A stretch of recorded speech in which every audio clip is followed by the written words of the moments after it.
Hi everyone, thank you for watching, and today I have the pleasure of talking with Dave Bolton, who is a former kickboxing world champion, but much more than that. Dave's story is one of the most inspirational stories, possibly the most inspirational story I've ever heard. I'm not just saying that, by the way, Dave, that's the truth. Yeah. And he has led an amazing life, and everything from being in the RAF, being high ranking in the police force, targeting organized crime, being an international speaker, and a lot more. And we're going to be talking about Dave's life and his life story today from a number of different angles, including, and this is one of the most inspirational things yet, his survival of a near fatal car accident where he was actually run over by an articulated lorry, which is certainly something you don't hear every day. And also is a cancer survivor who is, well, how can I say this? You're past your sell-by date. I mean, you're still here. That's the exact words I use. Yeah, okay. Okay, there we go. So absolutely amazing. I mean, and that's just to put that out there for anyone that, hasn't seen you before, because there'll be some people watching this that are sort of new to your story. Now, obviously, with everything that's happened in your life, I mean, it just blows me away. And honestly, I mean, I don't say that to everyone, because I've interviewed different world champions and all different people. But in your case, and it's not just the fact that you're walking around still, it's the positivity, it's the resilience, it's some of those qualities that you possess. So just throwing that in there. But anyway, I think, Dave, a good place to start is probably the beginning, I mean, in terms of this. And obviously, your journey, in a lot of ways, that started in the RAF. I mean, that was, joined at 18, I believe, Right, yeah. at a young age. Now, obviously, and you were very successful, and I believe you won awards and things during your time there. So I'm going to open this up to sort of, for you to sort of tell us a little bit about your experiences there, because I know you were in Iraq. I know a lot happened. So I don't really have one question about it. Like I was saying earlier, you can just, a few highlights would be good for our viewers, basically. Yeah, it's basically when it started when I was born, really. I was born in West Germany, in RAF Vegberg, because my mum and dad were in the forces. So I grew up and I was born in Germany. So I moved to the UK at the age of 9. So it's kind of, I mean, my granddad was in the forces, my great-granddad was in the forces, and my great-great-granddad is. So I think one served in World War I, World War II. The Cypriot War was my granddad, which I didn't know anything about. My dad served in the Falklands, so it was kind of like it was always going to be a natural progression for me to go into the forces. So I signed up and joined at 18 and did my training in Holton, RAF Holton in Wendover, which is in Aylesbury. Did training, got, as I said before, I got the award on basic training for best recruit or effort and determination. And then in trade training, I was given outstanding for sport and excellence award. And then I was posted to RAF Shawbury, which was a tri-service helicopter base. So we had the Army, the RAF, the Navy, all officer training base. I found it quite boring, if I'm going to be honest. Not much happened, so I applied and put in for a detachment or a tour anywhere in the world. Initially, I got Italy, so I was like, okay, and then it got changed, and I was deployed to Iraq, Air Ops Iraq, and it was actually, the name was Bolton, Operation Bolton. Yeah, I like to say the name, but that's how it was. That is cool. Yeah. Okay. Yeah, so I went out there. And then we were stationed at Ali Al Salem Air Base as part of Operation Southern Watch. So we are 20 miles away from the Iraq border, and Operation Southern Watch ran from 1998 to 2004, I think. And I was out there in 2000. I think I had my birthday out there as well, my 20th birthday, which was great because I was on nights. But yeah, I loved it out there. That's probably the highlight, the best part of my time. I only did 3 years in the RAF, and I only ever meant to, but I loved it out there. It was a different world. It was what I trained to do. I wanted to be out there. I wanted to be in the thick of it. But it wasn't like 1991 when it was boots on the ground invasion. It was more an aerial.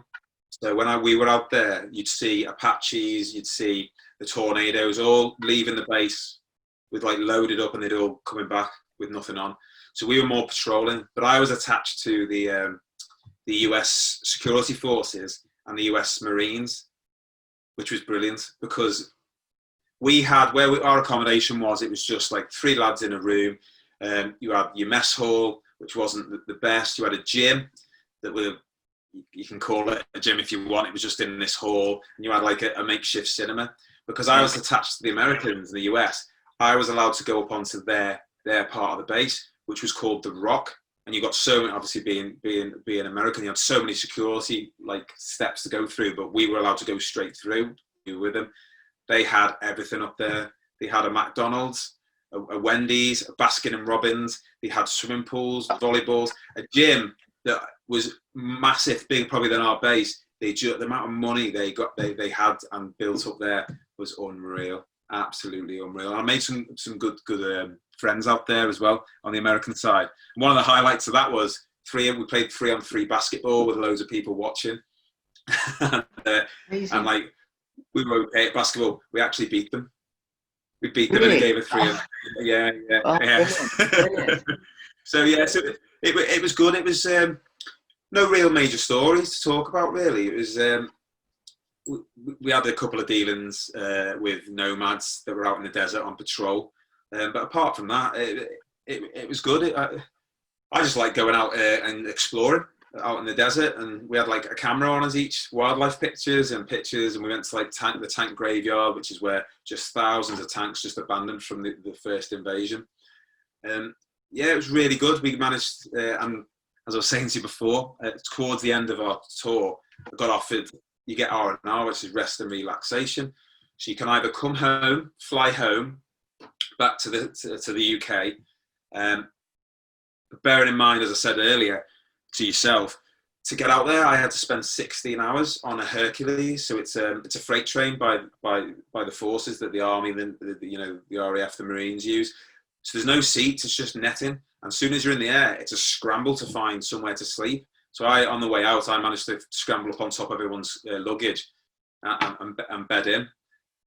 So if I was to come home, that'd be a day flying back, a day flying there, 3 days at home to then say goodbye again.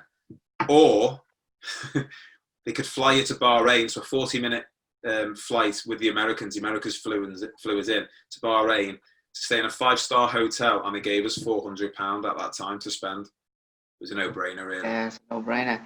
That's the life. That is absolutely. And the Americans, what they did is when we were flying into Bahrain, they came out to just to let you know we're going to do some emergency landing. Now we kind of knew something was coming, and basically as we got hit, so as we were like 10 minutes out, the plane just dropped out the sky, like literally dropped, and they free fall down, and then they leveled off. What they were trying to do is get one of us to be sick. Now if one of us was sick, the pilot would be bought like crates of ale by everyone. But obviously none of us were sick. Like. It was a good time. So, I got my medal. Very proud to have that. It's people always expect, what did you shoot? Who did you? It wasn't like that at that time. But I'm proud of what I did out there and how I served. And then I chose to leave in 2001. Okay. That's amazing. I mean, it really says something that I know you had an amazing time, but the fact you described that as aspects of it being more mundane and things, I mean, that really again illustrates how amazing your story is, because for most people that's a once in a lifetime thing, and for you it's just the first start. So it's amazing, but it sounds really, really cool, and it's good to hear an insight like that. Now, obviously, you mentioned leaving, and obviously your next step was joining the police force, joining, I believe, the Merseyside police force. Now, one of the things that interests me before we get into that is actual motivations behind it, because I know, and we'll get in a minute, so you were very decorated and you were involved in, as I mentioned earlier, targeting organized crime and so on. But what actually, in the beginning, what actually inspired you to make that move? I mean, was it to make a difference? Was it, I mean, what was the inspiration behind that career move, basically? I think from a young age, I'd always been interested in it. I think it was more like the movies and stuff, the the adrenaline of kicking doors in and stuff like that. Yeah, obviously when you go for the interview, you say that you want to make a difference to your community and that. But for me, I'm very much, as you'll find out, I love adrenaline. You know, I love doing sports that scare me, you know, like an activity to scare you. And I don't know, I think the appeal for me was to let's be honest, it is making a difference. It's, you know, when you got kids or you want to plan kids, you want them to grow up in an environment or a community which isn't full of, you know, murderers, rapists, drug dealers. So there was that aspect to it, but I think the motivation to go in was, because I wanted to go in the firearms unit. That was my big motivation going in. I wanted to be an ARV, an armed response vehicle, you know, having served in the military. So they were my motivations, and it was the adrenaline of putting doors in and chasing people down streets and car chases that appealed to me. If I'm honest. Yeah, no, that's fantastic. I'd love to say it was all about wanting to serve my community, yeah. No, I mean, yeah, obviously that comes into it, but no, it makes a lot of sense. It does make a lot of sense, and there's nothing wrong with that. I mean, you're pursuing that sort of challenge, fantastic. I mean, it's brilliant. Now, one of the things with that is, as I know, obviously you rose through the ranks quickly. I mean, obviously I remember reading when I was researching this that you were basically on foot in the beginning, in a very deprived area. You sort of started off, well, obviously, you know, at ground level to some extent, and you sort of rose through the ranks quickly. Now, I'm interested in that side of things. Now, again, I'm going to open this up broader. I'm not going to narrow it down and sort of, in your own words, I mean, your experience in the police before the accident, specifically, because I know obviously there was that, which we'll get to in a minute. Yeah, let's talk a little bit about it. I mean, what was your favorite part of it? I mean, how many doors did you get to kick in, and you know, how did that how did that side of it go? Are we talking before the accident? Before the accident first, because then obviously you'd like to talk about the accident. Yeah, it was good. Like you said, I was in the Birkenhead North, which is the north end of Birkenhead, which at the time was I think it was the Daily Mail, one of the newspapers, most deprived areas in the country. I was based at Laird Street, and obviously for the first 2 years it's called puppy walking, or you've got to be on foot, you've got to earn your stripes, you've got to get used to that thing. For the first 10 weeks you have a tutor constable, and my tutor constable said, I've never been involved in so many incidents with a new recruit than with you, because I just wanted to be involved in everything. So I'd be like, we'll go, and he's like, what are you doing? But like, yeah, we had loads. Like, one of my first jobs was going to a call where there was a guy who had a knife and had attacked his ex-partner. So we turned up, and she goes, oh, he's gone. So as we're leaving, I was like, my instincts kicked, and I said, I think he's still there. I think he's in there. And he said, no. I said, well, what's the worst? Now, the way I approached it is, what's the worst that could happen at this job if we just walk away? What's the worst? She's going to get murdered. And he was like, oh, come on then. So I snuck round the back. He was climbing out the back window. He jumps down. He pulls a knife on me. And I just remember pulling me back and saying, you're going to stab me, mate. You better kill me, because I'm going to mash you everywhere. And he just dropped it, and we arrested him. And that was just in my first 10 weeks. We had England were playing in the World Cup. I think it was in Tokyo, the World Cup, or with a time difference where it was like 7 a.m. I remember we're driving down the street one day, and this van just is all over the road, and he drives past us with a pint on his dash like that. So we pull him over. He gets up and he tries to run away, but he's like sideways down the road. So I'm walking going, let's not be stupid. When I get hold of him, he starts swinging for us and everything. So I had one cuff on him, and I'm dragging him around. But yeah, that's kind of how my journey went. As you said, you've probably seen, I was commended for my work that I did for. Basically, there was an organised crime group in the North End, and I did a lot of work on what they were damaging alarm contacts on doors for off licenses in shops. Now, a lot of people were putting that down as criminal damage, because that's what it was. But I did a bit more research, and what was happening is those premises were being broken into a couple of days later. So I put like a package together and handed it over to the CID. They did raids, and I was involved in that. And they ended up getting like 7 to 10 years, all of them, off the back of what I did. So that was good. So that's how I kind of, and I had one of the highest arrest records in the BCU, so the area for Wirral, constantly, because I just loved it. I just loved that thrill of the chase and getting people. Amazing. Okay, now God, that is what a way to start. I mean, that is just, you know what I mean. I knew it would be a good story, but that is something else. And especially the pint. I mean, I'm going to tell a few guys that now because that is something. But Couldn't obviously, really deny he hadn't been drinking, had he, with a pint of lager on his dashboard as he drives past, hitting cars all the way down. oh, it's mental. Absolutely. Of course, for a lot of people, something, seeing something like that is something you see once in a blue moon or whatever. But like you've been involved in it 24/7, it's an amazing insight into, obviously, into the lifestyle. But obviously, from there, we do get to the accident that happened. Now, obviously, for everyone watching, I mentioned this at the beginning, that the articulated lorry and everything that happened there.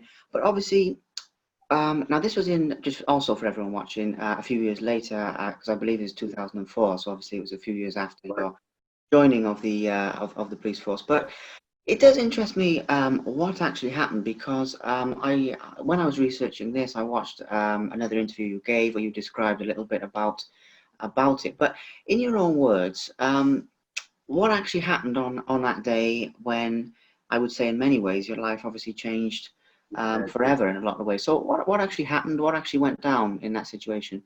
Well, it was September the 6th, not that it's ingrained in my head, 2004, and I met my wife now when we were in school at 16. So she was my girlfriend. We just moved into a property, the first property. I just bought the property, and my wife, like I say, I do it all the time. My girlfriend was, I'll just call her my wife. My wife was in training to be a nurse, so she only was getting £400 a month. So we had this new property, and we just found out that we were pregnant with my first child. Obviously, it was an accident because I'm only 23, but we always say to me he was a good accident. Yeah. So life's going well. It's a Wednesday. It's really hot. It's really sunny. Road conditions are brilliant, and it's my day off. So I text me my mate Russ Parker, who was my partner in the job at the time at Laird Street where we were working, and I said, "Do you want to go for a ride? The conditions are good. It's a weekday. There's hardly any road users." And he said, "Yeah, let's go." So I was leaving, and I got a text message on the bricks because they weren't like smartphones, and it was off my wife. Then she goes, "I looked at you right off, and I've got this funny feeling I'm not going to see you again. Be careful." And I was like, "Yeah, okay." And then got to Russ's, and then we went into Wales. But just before we left, his wife came out and said to Sarah, and said, "Listen, I don't want to be visiting any of you in hospital." And then laughed. It was as though everyone knew what was going to happen that day, apart from me. So we went into Wales. Really nice day, condition, and it was as I said, there was no road users on it. So it was a really nice ride, and we went up to the Ponderosa, which is a cafe in Wales. It's famous for bikers. Yeah. And we were going to turn back and go a different route, and we ran into a colleague of ours who works in the radio room, so the one who dispatches all the the patrols, because I was on response then. I was on patrol, doing all the 999 calls, and he said the run to Balla's really nice, So Russ says to me, "Should we go and get food there instead of here, because it'll be nicer?" And I said, "You know what, yeah." So off we went. We got to where the Horseshoe Pass is, another famous road in Wales for bikers, and probably for anyone really. Russ was about 400 feet away, because we had a massive distance between us for obvious reasons. Wasn't speeding at all. I know people like to think.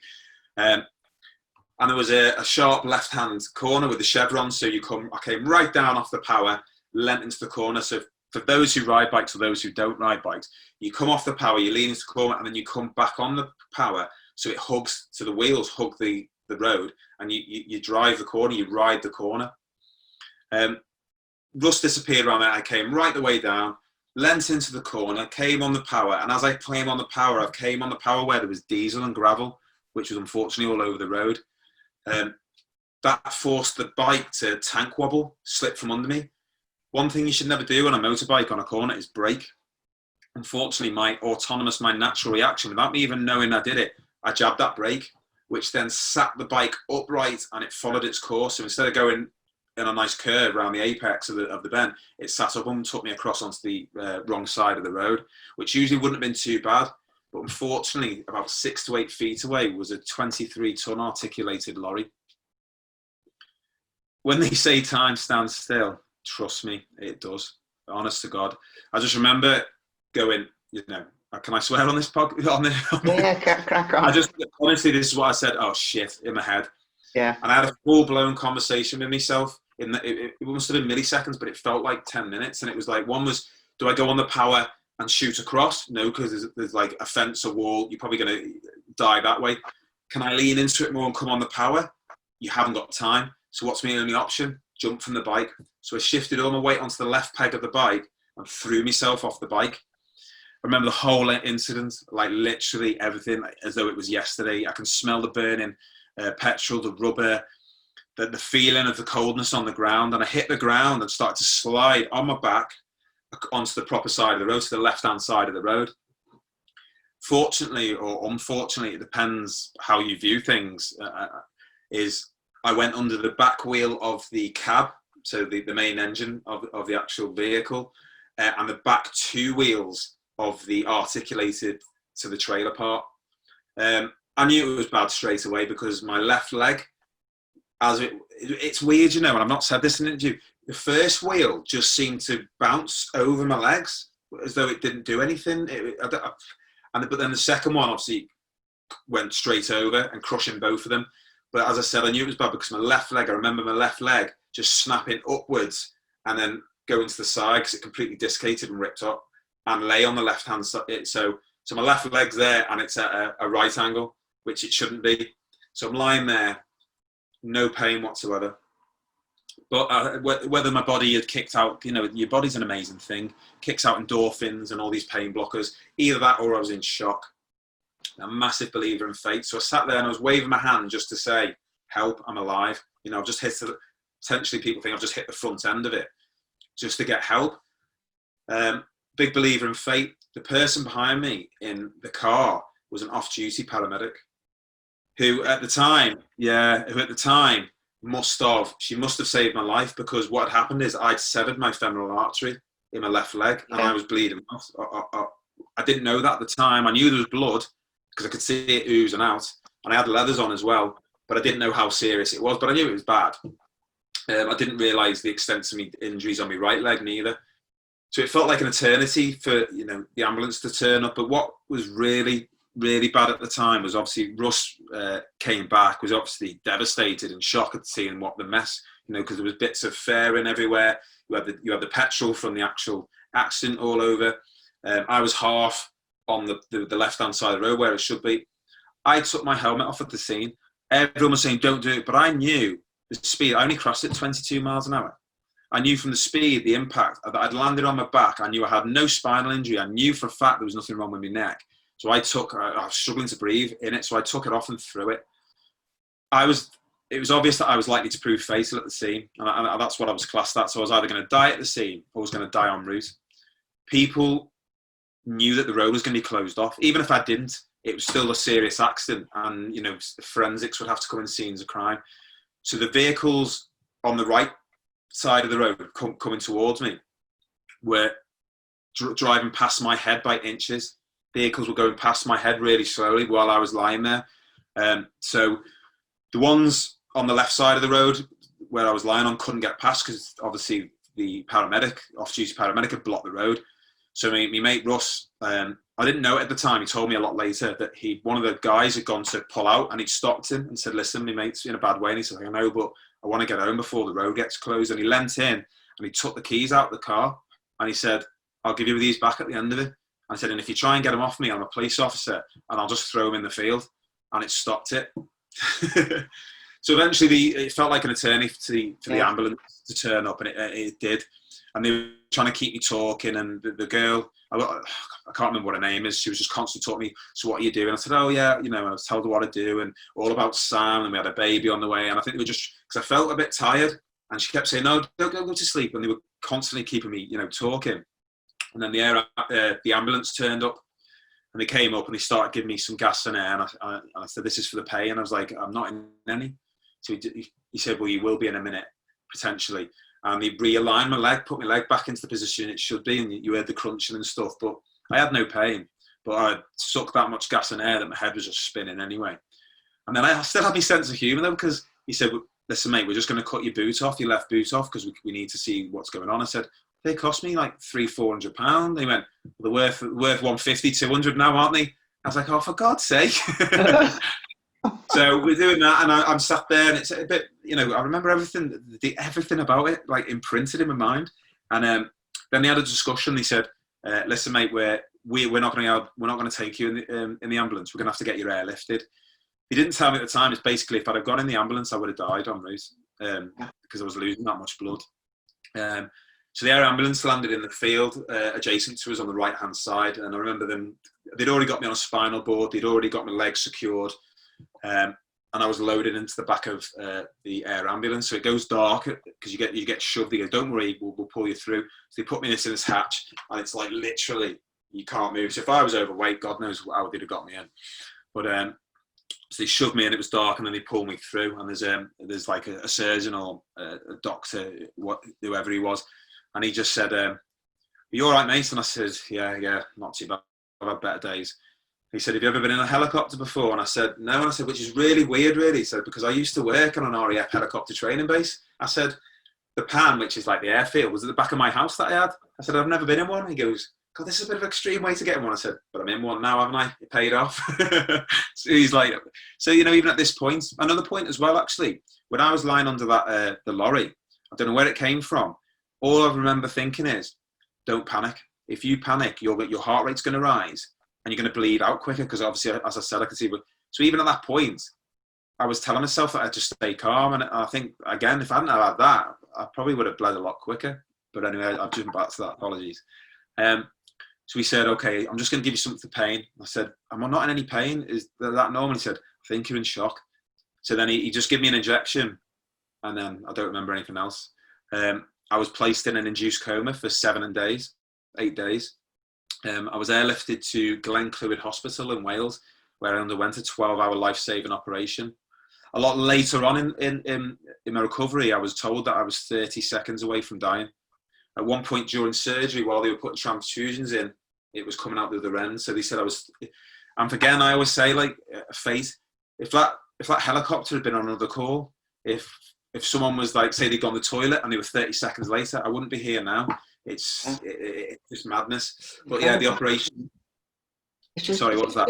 No, it's just a small point. It's a couple of things, actually, because before we get into the operation, because the fate aspect of it, I just want to say that's amazing. I mean, the text message, Russ's partner say, I mean, all of that is just, it's extraordinary. And obviously the paramedic. So I'm blown away by that. That's really cool. But the other bit that's really interesting is obviously how conscious you were in that situation, because obviously it's one of those things where I don't think people expect that, I think people expect, something to happen. People would be quite out of it and things.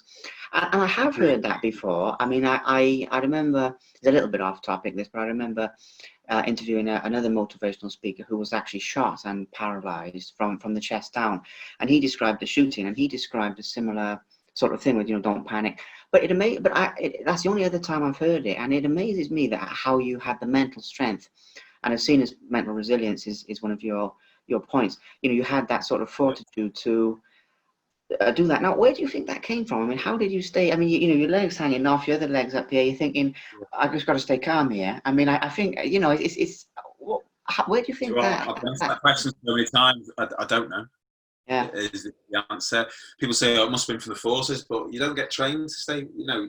You do, obviously, when you're going through training and like you have an exercise and operation, if you're under fire and they're firing blank, you train to stay calm, and that you don't want someone who's running around panicking, just shooting. So whether that had any part to play it, whether it was my upbringing, I don't know, but I'm glad I had it anyway. Oh yeah, it's good. It's good. I just wanted to go back there because it's, I mean, the fate side of it, I can get my head around that because I've experienced similar things, but not in as severe circumstances, right? So I can get I know what you mean, synchronicity, and I've read up on it, and we'll talk about it. Cool. But the don't panic thing, I just wanted to go back there because that in itself is just, it just blows me away. And it's just, because even when I was researching this and I watched one of the other interviews, that you mentioned, like, was it asking for someone's number or something like that, and you had like a bit of banter. I just thought, how conscious have you got to be? Like, do you know what I mean? It's like normal. Yeah. I was literally there, and just before I was going, I said to Ross, "Can you get a number for us?" And he went, "What?" I was like, "Can you get a number for me?" And he went, "Dave, you've got a girlfriend, you've got a kid on the way." I was like, "It's to say thank you, or for Sam to say thank you for everything she's done." Even, "Oh, okay then, yeah." It's like, and I was like, "Get a grip, mate." I was like, but even, yeah, I have no sense of humour, I have no wits about me. It was just, yeah, it's weird. It is.